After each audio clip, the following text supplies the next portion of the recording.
ওয়ালাইকুম আসসালাম ভাই। কেমন আছেন ভাই? আলহামদুলিল্লাহ ভাই, ভালো। আপনি ভালো আছেন? জি ভালো আছি, আপনি ভালো আছেন? আলহামদুলিল্লাহ ভাই। আচ্ছা ভাই, কম টাকা দিয়ে ব্যবসা কিভাবে করবো ভাই? কম টাকা 40-50 দিয়ে হাজার টাকা হইলে ব্যবসা কি কিভাবে ব্যবসা করা করবেন? যাবে?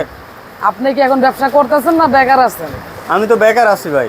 যদি বেকার থাকেন, আপনার তো পুঁজি তো 10-20 হাজার টাকা আছে, 40-50 হাজার টাকা আছে। 40-50 হাজার টাকা পুঁজি আছে। তা আপনি আমাদের থেকে 20-30 হাজার টাকার মাল নেন, জি আর 10 হাজার টাকা গ্রামের দোকানে অ্যাডভান্স করেন। হ্যাঁ। একটা মাস দোকানদারি করে দেখেন যে আপনার লাভ হয় না লস হয়। আচ্ছা, তা আপনি ওই ব্যবসাটা 1 মাস করলে আপনি বুঝতে দোকান পারবেন। নিলে তো অনেক টাকা দরকার। আমি চাই এলাকায় দোকানে দোকানে দিব প্রোডাক্টটা নিয়ে। এমন হইতে পারে যে আপনি বাসা বাড়িতে মাল রাইখা পাইকারি সেল দিবেন, হ্যাঁ। মার্কেটিং করবেন ঘুরা ঘুরা। 50 হাজার টাকার মাল নিয়ে। 50 হাজার টাকার মাল নিয়ে আপনি মার্কেটিং করবেন, মাল টাল দেখাবেন সবাইরে। জি মাল অর্ডার পাইবেন, আমার ফোন দিবেন, আমি মাল কুরিয়ারে পাঠাবো। জি। তা আমাদের এখানে এক কোয়াল তার আছে 100 টাকা, এক কোয়াল তার আছে 200 টাকা, এক কোয়াল তার আছে 300 টাকা। ওটা দেখাইবেন, কিছু ধারণা দেবেন। যেমন এই তারটা হচ্ছে কি আপনার 120 টাকা আমরা পাইকারি বিক্রি করি। জি। এই তারটা যান আপনার নতুন অবস্থায় আমি 100 টাকা করে ধরে দেবো, যাতে একবারে আপনি কোনো ব্যবসায়ী নামেন নাই, নামি নাই দেখে। আমার থেকে মাল নিবেন, হ্যাঁ। মাল নিয়ে নতুন ব্যবসায় নামবেন, এটা সুযোগ ভাই, আপনার একটা চান্স।